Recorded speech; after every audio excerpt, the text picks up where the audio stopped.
Ladies and gentlemen, please welcome Yoel Silver.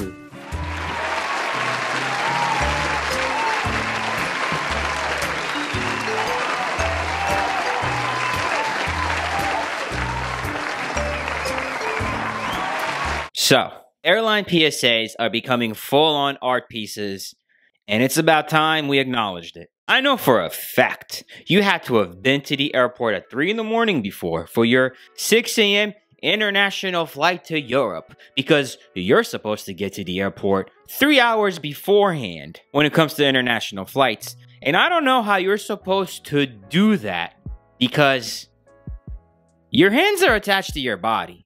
You can't get there before them. You're going to get there at the same time as them.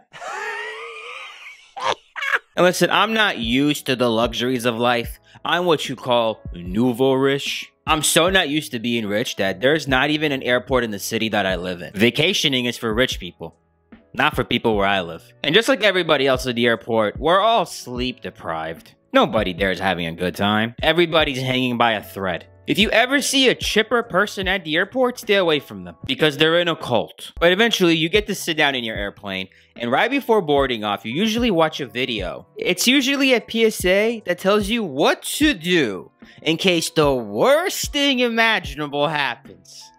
You know, in case the airplane decides to crash. They expect you to remember what's being told to you in this video in case the ungodly worst thing imaginable thing happens. The airplane starts to crash.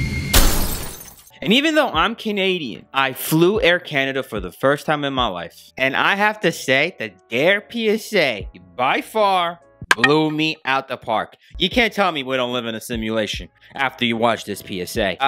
They wowzed me. Okay, this is a work of art. And we've all seen these PSAs, so you should know what I'm talking about. But have you ever seen one so unique that you were like, I need to make a YouTube video about this specifically?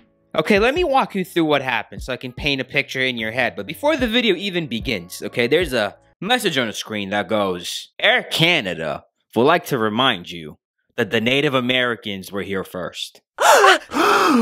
Okay, respect, they were. Can argue with you there, but so if the plane crashes, did the world really lose anything? Okay, they literally apologized for being a colonial benefiting company 300 years after the fact. Okay, sure, I'm so sorry. Then the actual PSA begins, and wow, it's a bunch of women doing yoga around an airplane seat, the same one that you're sitting in Labrador, Canada. They're just dancing around it. And at this point, I lost it. What the f am I watching? I'm seeing old ladies doing yoga, telling me to make sure to put my oxygen mask on first before I assist anybody else. Hey ladies, or the people making this PSA, I'm still trying to recover from the colonial past comment y'all made not even 5 seconds ago, okay? Like, you either shame me or inform me. You can't do both, okay? You can't make me feel sorry and then tell me what to do in case the airplane's crashing, and to please make sure that maybe the nearest exits are behind me. One thing at a time, please. I can only process one emotion at a time, so I don't know what you're doing here. I mean, to their credit, they're not the only people that make these PSAs and go above and beyond, okay? I also flew to Israel, but to get to Israel, I flew American Airlines. And their PSA has some 20-year-old that's extremely hot telling me what to do and showing me how to put my seatbelt on. In an actual airplane, though. But no matter how much American Airlines try to keep my concentration on that woman telling me not to inflate my life vest inside the plane, I promise to you, if we somehow survive the crash, I'm inflating my life vest in the airplane. I'm sure I'm not going to be the only one.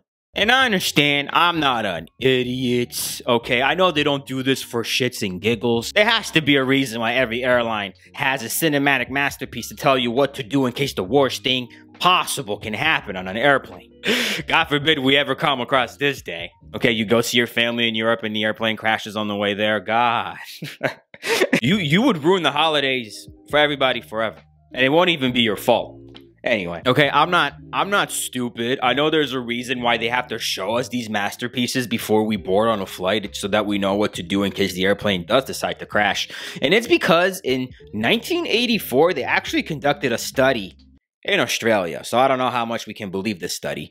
But they found out that if you put a famous person in the PSA, people are 50% more likely to retain the information that was in the video. And I'm a numbers guy because, unfortunately, numbers just don't lie. You mean to tell me that if an airplane crashes, if the airline didn't have, let's say, Vin Diesel, the star from the Fast and Furious franchise, the person telling me to put on my mask before assisting others, that there's a 50% chance, which means a coin flip, which means I will probably just not remember if he wasn't in the video, if it was just some random employee. Sounds like a loader, but okay, sure. I mean, obviously there's huge problems with these results because there's no way they were able to recreate them, you know? I don't think they put a bunch of live passengers on one plane with a celebrity in their PSA and then a bunch of passengers with no celebrity in their PSA, then crash the plane and see who remembers the safety tips and who doesn't. I highly doubt that they went that far, but, you know,